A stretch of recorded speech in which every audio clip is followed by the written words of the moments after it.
स्नातक प्रथम वर्ष के आधार पाठ्यक्रम अर्थात फाउंडेशन कोर्स के अंतर्गत योग एवं ध्यान विषय के पाठ्यक्रम पर आधारित बहुविकल्पी प्रश्नों को हल करने का प्रयास इस वीडियो में हम करेंगे। योग के विकासात्मक कालखंड को कितने भागों में बांटा गया है? 5, 4, 3 या 2?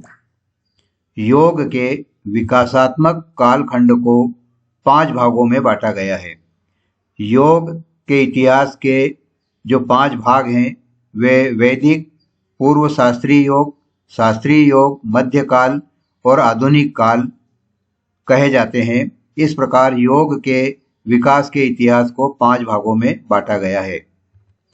नौली क्रिया का प्रमुख लाभ है पेट की सफाई, पेट को लचीला बनाना, पेट का व्यायाम या उपरोक्त सभी। नौली क्रिया के द्वारा उपरोक्त सभी लाभ प्राप्त होते हैं। नौली क्रिया से पेट की सफाई, पेट को लचीला बनाना और पेट का व्यायाम करना आदि सभी लाभ प्राप्त होते हैं। इसलिए इस प्रश्न का सही उत्तर है द उपरोक्त सभी। योगः समाधि किसने कहा है? गोरक्षनाथ, भगवान शिव, पतंजलि या वेद व्यास? योगः समाधि यह वेद व्यास जी का कहा हुआ वाक्य है। यह अवधारणा उनकी है। वे समाधि को ही योग कहते हैं। सही उत्तर है द वेद व्यास। अष्टांग योग का तृतीय अंग कौन सा है? यम, नियम, आसन या प्राणायाम? अष्टांग योग के अनुसार तीसरे क्रम का अंग कौन सा है? अष्टांग योग का तीसरा भाग आसन है। पहला यम, दूसरा नियम और तीसरा आसन और चौथा प्राणायाम। ये सभी 4 अंग योग के हैं। 1, 2, 3, 4।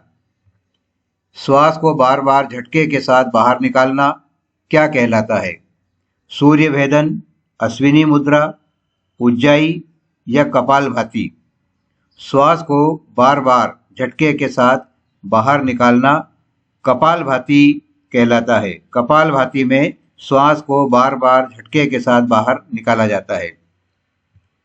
संपूर्ण शक्तियां एवं मोक्ष दिलाने वाला ध्यान है। संपूर्ण शक्तियां एवं मोक्ष दिलाने वाला ध्यान है प्रेक्षा ध्यान, जप ध्यान, प्रणव ध्यान या ज्योति ध्यान। संपूर्ण शक्तियां एवं अंततः मोक्ष दिलाने वाला ध्यान प्रेक्षा ध्यान को कहा गया है और प्रेक्षा ध्यान का संबंध जैन धर्म से माना जाता है। पद्मासन एवं सिद्धासन किसके अंतर्गत आते हैं? यह पद्मासन एवं सिद्धासन आसन किस प्रकार के आसन हैं? ध्यानात्मक आसन, विश्रामात्मक आसन, शरीर संवर्धात्मक आसन या संतुलनात्मक आसन? पद्मासन एवं सिद्धासन दोनों ही ध्यानात्मक आसन के अंतर्गत आते हैं और पद्मासन और सिद्धासन में बैठकर ध्यान लगाया जाता है। अष्टांगिक योग में नियम का कौन सा स्थान है? नियम का कौन सा क्रम है? प्रथम, द्वितीय, चतुर्थ या पंचम? अष्टांगिक योग में नियम का दूसरा स्थान है। प्रथम स्थान पर यम है, द्वितीय स्थान पर नियम है। योग में बंद शब्द का क्या अर्थ है? रोकना, बांधना या कसना, कुंभक या मुद्रा? योग में बंद शब्द का अर्थ बांधना या कसना है। उद्गीत क्या है? उद्गीत प्राण है, चंद्रमा है, सूर्य या प्रणव? उद्गीत को प्रणव माना गया है। उद्गीत प्रणव है। बंध कितने प्रकार के होते हैं? 4, 5, 6 या 7? बंध की संख्या, बंध कितने प्रकार के होते हैं? बंध 4 प्रकार के होते हैं। 4 मुख्य बंध हैं। मूल बंध, जालंधर बंध, उड्डयन बंध और महाबंध। इस महाबंध में ये तीनों बंध शामिल है। अर्थात मूल, जालंधर और उड्डयन बंध को जब एक साथ लगाया जाता है तो वही महाबंध बन जाते हैं। इस प्रकार बंध के कुल 4 प्रकार माने गए हैं। द्योति क्रिया द्वारा शुद्धिकरण होता है। अंग, आमाशय, हृदय, श्लेष्मा झिल्ली। द्योति क्रिया द्वारा आमाशय का शुद्धिकरण होता है। द्योति क्रिया से आमाशय शुद्ध होता है। सूर्य नमस्कार में कितने आसन होते हैं? सूर्य नमस्कार में आसन की संख्या 10, 12, 14 या 16। सूर्य नमस्कार में कुल 12 प्रकार के आसन या 12 अवस्थाएं होती है। षटकर्म किसे संतुलित करता है? वात, पित्त, कफ या उपरोक्त सभी को।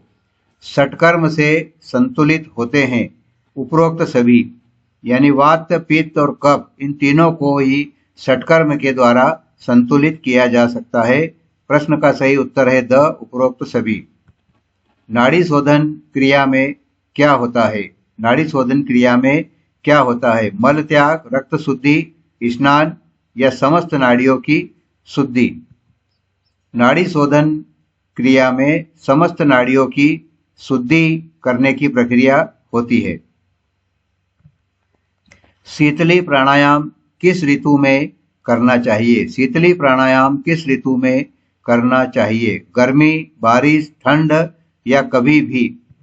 शीतली प्राणायाम मुख्य रूप से गर्मी ऋतु में, ग्रीष्म ऋतु में करना चाहिए। योग में किन किन तत्वों का ज्ञान मिलता है? योग से किन किन तत्वों की जानकारी होती है? प्रकृति, विवेक, पुरुष या उपरोक्त सभी।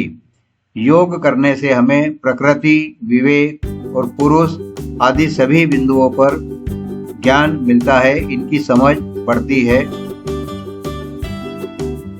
वीडियो को आपने अंत तक देखा, बहुत बहुत धन्यवाद।